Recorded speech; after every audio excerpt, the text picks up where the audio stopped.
Hi everyone, welcome to my channel, and today we're going to take a look at another horrible case with you. Who organized a bloodbath in a quiet town? Almost any crime in a small, quiet town where everyone knows each other becomes a high-profile event that will be discussed for a long time. But if it is a brutal crime against an entire family, which has never happened before in these parts, then such stories very quickly grow all sorts of rumors, speculation, fictional gruesome details, and eventually turn into a real urban legend. In the fall of 2010, the small Australian town of Kapunda, with a population of only 3,000 people, located on the Light River, near the Barossa Valley in South Australia, was shaken by the horrific news of the massacre of an entire family. Local law enforcers had never encountered anything like this before, and therefore found themselves in a state of confusion. Rumors immediately spread around the city. Everyone retold the story in their own way, so that the police even had to partially classify the case so as not to leak information and not to sow more panic. The dead family was well known and respected in the city. They had no enemies and ill-wishers, as it seemed to everyone at that time, and there was no motive for the crime, at first glance, either. What happened looked like a senseless bloodbath, and detectives even suggested that it was the work of some madman or maniac. It is noteworthy that the real culprit was not even initially included in the number of suspects, and probably would have been able to get away with it if he had not accidentally given himself away. The story of the Rowe family. The head of the family, Andrew Rowe, was a native of England, where he was born in 1965. At the age of 3, he and his parents emigrated to Australia, where they decided to stay forever. The family settled in the suburbs of Adelaide, where the boy went to school. He from an early age was sociable, had a great sense of humor, and had a lot of friends, and also loved fishing with his father. After graduating from high school while studying in the capital of South Australia, Adelaide, a young man met the same cheerful girl named Rose, who was only a year younger than him. Between students quickly began a romantic relationship, and in 1985, they married, playing a modest wedding, which was attended only by their closest people. In 1987, the couple had their first child together, a boy, whom the happy young parents named Christopher, and in 1994 their daughter Chantel was born. The family settled in a quiet and cozy town, Kapunda, where they opened their own small business, founding a company that provided professional carpet cleaning services. Their business quickly took off, and the business brought in a good income, allowing the Rowe to do nothing to deny themselves. The children attended one of the local schools, where they studied well, and in high school began to work part-time, striving for self-sufficiency and financial independence. The eldest son was interested in music and practiced guitar, while the youngest daughter painted well, attended a dance studio, and played on the school basketball team. Chantel was described as a very kind, sympathetic girl, always ready to come to the aid of those who were in trouble. She dreamed of getting a law degree and becoming a lawyer, and her brother decided to connect his fate with programming and computer technologies. The children were very close to their parents, and in general their family was friendly, strong, and happy. In the summer of 2010, 23-year-old Christopher moved out of his parents' home and began living with his girlfriend in the same city, just a few blocks away from his family. And in late September of the same year, Chantel got a part-time job at a roadside cafe as a waitress.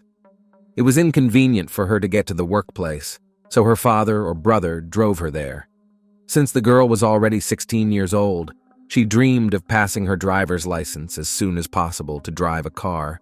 But these dreams, alas, were not destined to come true. On November 4th, 2010, Christopher, together with his girlfriend, went on vacation to Brisbane, and soon after returning, young people planned to play a wedding. But on the 8th, after the young man was unable to reach any of his family members, he became very concerned. Chris called his father's office, and after learning that he did not go to work for an unknown reason and did not answer the phone, he realized that something bad had happened. So he called his friend and asked him to go to their house to see if everything was okay. A brutal massacre of a family. On November 8th, around 3 o'clock in the afternoon, a patrol car pulled up to the Rowe family home. It is worth noting that at the time, the small-town police station had only 2 people working, and when they realized that they were dealing with a brutal triple crime, they immediately requested help from the administrative center. The picture of the crime was so shocking that even the experienced detectives who came from Adelaide said they had never encountered anything like it. The house inside looked like the set of a horror movie. There was blood everywhere, on the floor, walls, furniture, curtains, and even the ceiling. The breathless and badly disfigured bodies of 45-year-old Andrew and 44-year-old Rose lay in the kitchen, while Chantel's torn body lay on the bed in her room. All members of the family had suffered dozens of penetrating stab wounds and had died long before police and paramedics arrived. Almost immediately, suspicions arose that the crime was of a personal nature because nothing was missing from the house, nothing was searched, and valuable things, phones, laptop, expensive camera, and even money were lying in prominent places. It was also suggested that the killer was not alone because it is not easy to cope with 3 adults. Either it was a tall, sturdy, and physically strong man. The detectives noticed that in some places the footprints had been ineptly washed and wiped, which led them to conclude that the perpetrator had attempted to hide the evidence, but soon gave up and abandoned the idea. There were also clear bloody shoe prints on the floor, heading towards the door, but suddenly breaking off, which could indicate that the perpetrator had taken off his shoes and left in socks. Another curious point is that there were no signs of forced entry. This could indicate that the victims either knew their perpetrator and let him into the house themselves, or he got in by some other means. The family, by all accounts, had no enemies or ill-wishers, and no one could even guess who and why the parents and daughter had been so brutally murdered. Several clear fingerprints were found on the door in the room of the murdered girl, but checking them against the police database yielded nothing. The person who left them had never previously come to the attention of law enforcers. He either did not commit offenses or went unpunished. The house was cordoned off as a crime scene, and the area was fenced off from prying eyes, as well as from the press representatives who arrived here. Almost immediately, it was decided not to disclose details and not to spread the word about the investigation, so as not to scare the criminal and not let him lie low or escape. Nevertheless, rumors about the maniac quickly spread through the city. People became afraid to go out in the street at night and locked their houses with all the locks and bolts. First suspects. As wild as it may sound, the first suspect was the only surviving family member, Christopher. At the time of the tragedy, he was in Queensland, where he was vacationing with his fiancée in Moreton Bay, on the Pacific coast. He was the first to sound the alarm when he discovered that his loved ones were out of contact, and took the first flight home when he learned the shocking news, but his alibi and fingerprints were checked first. However, he was immediately ruled out as a suspect, as he was indeed on the other side of the continent at the time of the crime. A curious fact was that the young girl, the perpetrator after the massacre, changed into clean clothes and laid on the bed.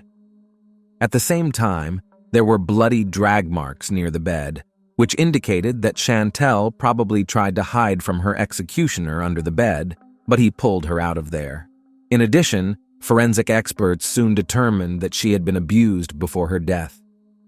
As noted earlier, it looked like the crime was very personal, and the perpetrator clearly had a grudge against the victims, hence such senseless cruelty. The head of the family received 3 dozen stab wounds, and his wife was stabbed 50 times all over her body. And judging by the traces, she was attacked twice. But after the first attack, she managed to survive, and she even tried to call for help. On the body of the girl, forensic experts counted 33 stab wounds. In addition, she was abused. The police immediately began to find out whether the deceased was in a relationship, whether she was dating someone, and whether she had obsessive fans. It soon became known that the girl had been dating a guy named Dylan for about a year, with whom they went to the same school. The young man was also 16 years old, and the detectives doubted that such a brutal crime could have been committed by this young guy.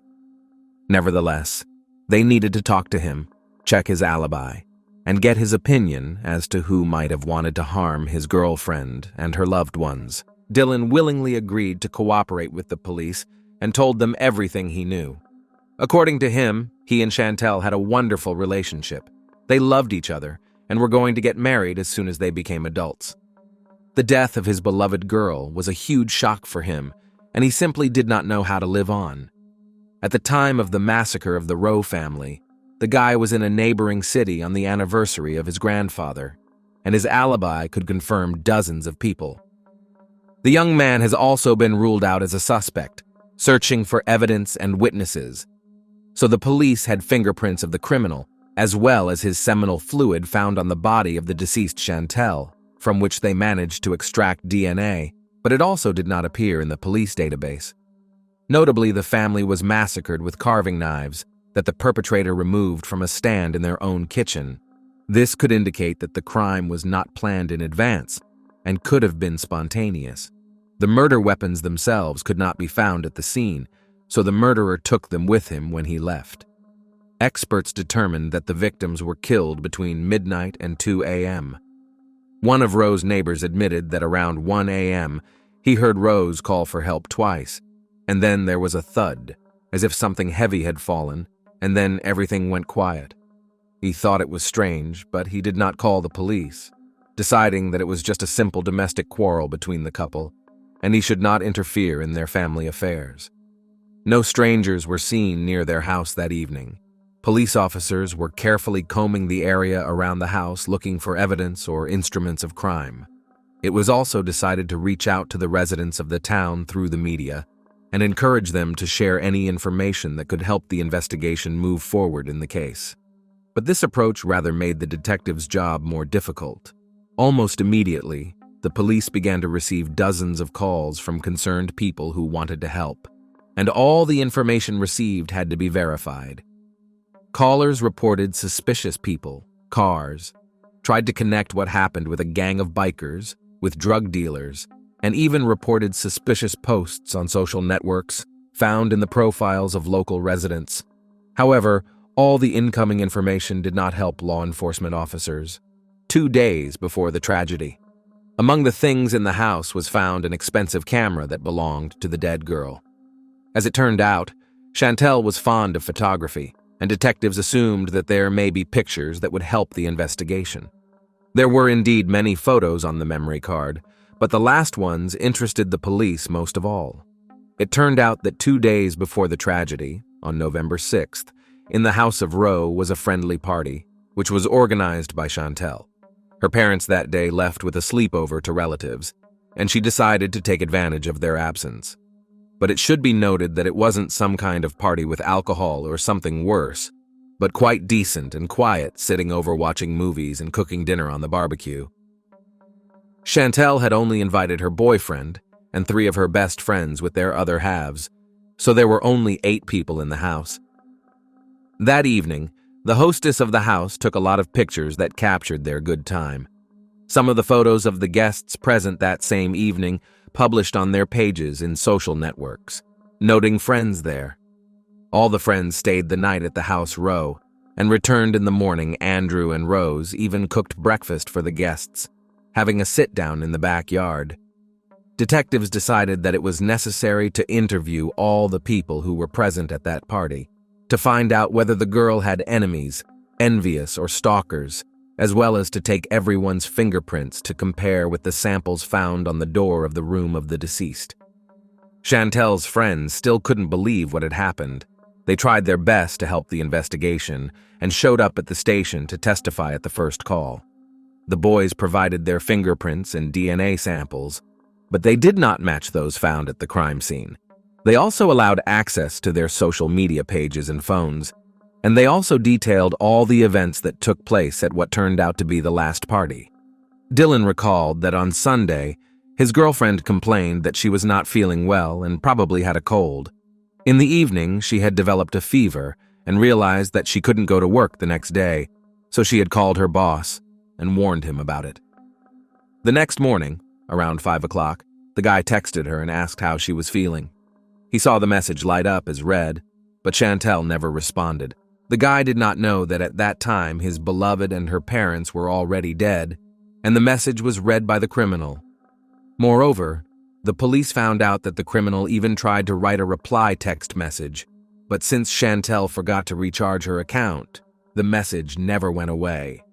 Nevertheless, the perpetrator tried to create the illusion that young Rowe was still alive. Unexpected suspect.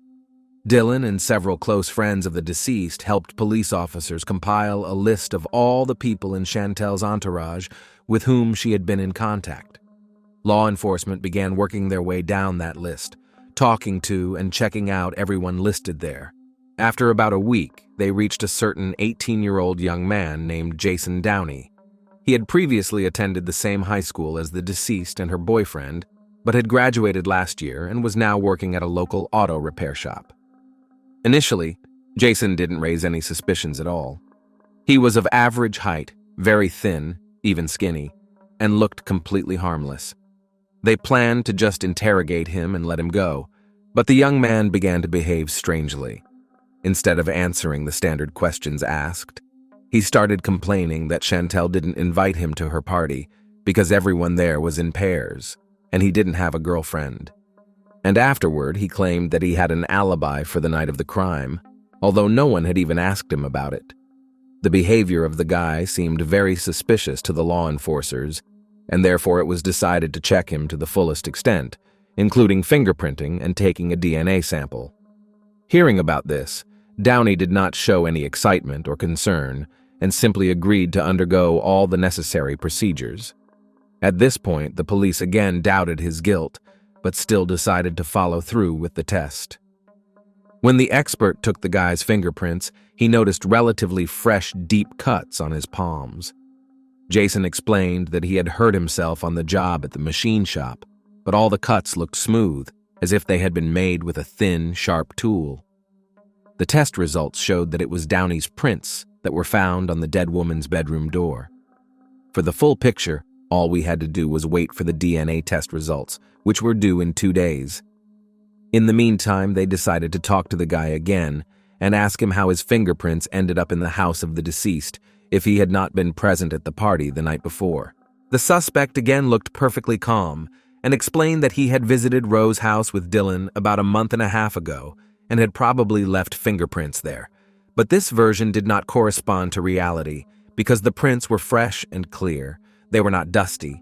They were not smudged or rubbed, which would have happened to them over such a long period of time. And on November 16, 2010, the DNA results came back from the lab, dispelling any last doubts. It was Jason who had abused the girl that night and taken her life as well as that of her parents. But why would he do that to her? And where did this scrawny young man get his strength and rage? He was arrested the same day, and now the detectives had to find out what moved this man and what was the motive for such a brutal massacre of the family. Who is Jason Downey? Jason Downey was born in September 1992 in the Scottish town of Kilmarnock, where he spent his childhood and early adolescence. He was the youngest of 2 children in the family and was raised with his own older brother, Jamie. His parents divorced when the boy was only 8 months old, and from then on he was raised by his mother, Lorraine. His father soon remarried, and the brothers had a half-sister, Judy, with whom, however, they practically did not communicate. When Jason was 13 years old, they emigrated with his mother and brother to Australia and settled in the town of Kapunda. In the new place, the woman married for the second time to a local resident, whom she had previously met through the internet. The boy, who grew up in a big city, did not like it here at all. He literally hated provincial life and dreamed of getting out of here. Jason had almost no friends at school. He was considered strange, and they talked to him more out of pity. He was overly talkative, self-assured, and constantly lied, telling everyone what a talented athlete he was, how popular he was, and how many admirers he had. In reality, girls ignored him. No one wanted to get involved with this odd and ugly young man. Dylan and Jason played on the same basketball team, and Dylan felt sorry for Jason because almost no one wanted to be friends with him. He started inviting him to various friendly gatherings, and even introduced him to his girlfriend Chantel, which turned out to be a fatal mistake. Chantel also communicated with Downey out of politeness and pity because he was a friend of her boyfriend, and she also a couple of times stood up for him in front of other teenagers who tried to insult him. However, her desire to help a hurt and hounded boy led Jason to fall madly in love with her. Moreover, he began to think that she has the same feelings for him, but because of Dylan cannot say it openly. Over time, teenage crush transformed into a real obsession, but others did not notice it, as Downey became more and more immersed in his fantasies, in which he was happy with Chantel. The girl never gave him hope or made any ambiguous hints, but only tried to be polite and friendly. She just happened to be the only one who was kind to him, and he mistook it for love. The arrest and the first interrogation. When the last doubts that Jason had committed the triple crime were dispelled, the law enforcers realized that the arrest could not be delayed, but they did not know how best to do it, because they were afraid that the guy might not have done something. Everyone knew exactly what he was capable of, so they decided to lure him to the station under a harmless pretext. As soon as the suspect arrived, handcuffs were snapped on his wrists. Surprisingly, the guy showed no emotion at all. He wasn't surprised, scared, or angry. He was completely calm. Downey denied all the accusations and tried his best to get out of it. He insisted that he left his fingerprints when he visited the house a month and a half ago. And when the guy was asked how his DNA ended up on the body and inside the deceased, he said that at the same time during his visit, they had consensual intimacy. Of course, this could not be true, because seminal fluid could not have remained on the body for so long, neither inside nor outside. As for the suspect's alibi, he stated that he had an argument with his mother and stepfather in the evening, after which he went to sleep in the car. The parents confirmed the fact of the quarrel, but no one knew where Jason went afterward. The police also managed to find out that in the evening, November 7th, he called Dylan, from whom he learned that Chantel was sick and would stay home on Monday. Apparently, it was after this conversation that he decided to go to Rose's house.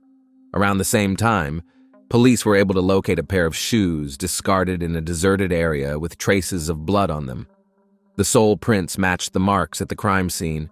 The shoes showed traces of blood from all three victims, and inside were Downey's own sweat, reconstructing the timeline of events. When Jason realized that the evidence against him is too much, and it is useless to defend himself, he decided to confess to the murder and agreed to cooperate with the investigation in order to avoid the most severe punishment. However, he tried to minimize his guilt in every possible way. He even promised to show the place where he threw the crime tools, but there were no knives there. Most likely the guy was just lying. That evening he really quarreled with his mother and stepfather, after which he left home, intending to spend the night in the car. However, after a phone conversation with Dylan, Jason became obsessed with seeing Chantel. Initially, he planned to just drive up to her house and stare blankly through the windows, as he had done so many times before, but it was dark indoors. Then the guy drove the car to the end of the street, returned back on foot, and sneaked into the house through a small window in the bathroom, which the owners left open. As he was very thin, he succeeded without difficulty. He sat in the bathroom for about half an hour, listening to the sounds to make sure everyone had gone to bed. The suspect then headed to Chantel's bedroom to, he said, confess his feelings to her. But why he took the knife from the kitchen with him if he was going to confess his love, the guy could not explain. According to the police, Jason initially planned to abuse the object of his lust by threatening her with a knife, but she naturally resisted.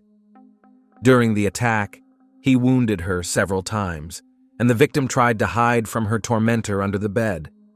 Her parents woke up from the noise, but they did not have time to get to their daughter's room, as the perpetrator jumped out in front of them.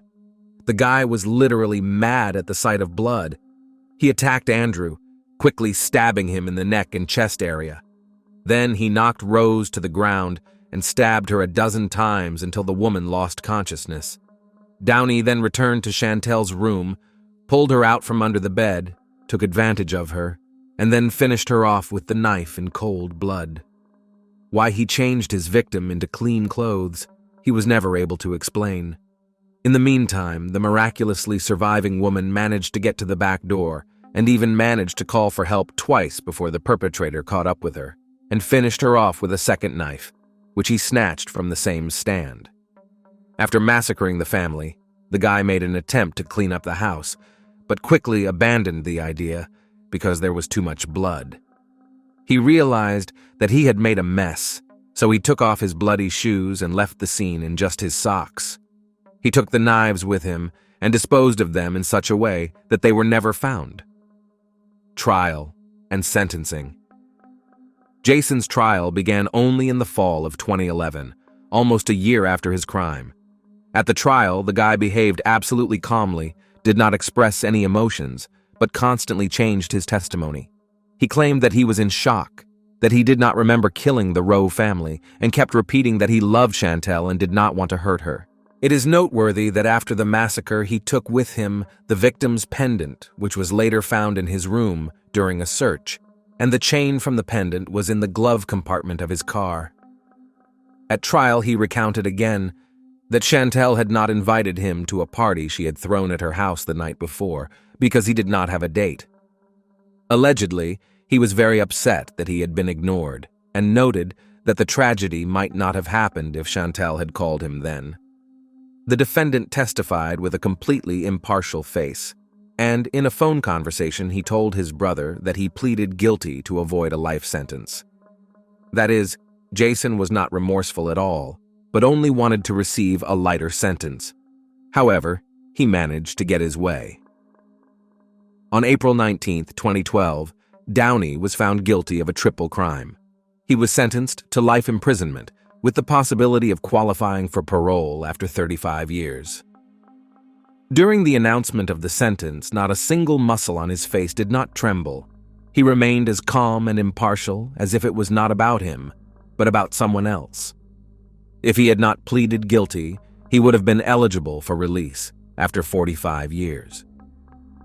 Christopher Rowe considered the punishment just, although he noted that no court could take away his pain and bring his family back to life. In memory of his parents and sister, he made tattoos with their names.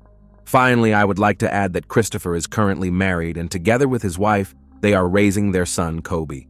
Thanks for watching, guys. Subscribe to my channel. There are many shocking stories ahead of you.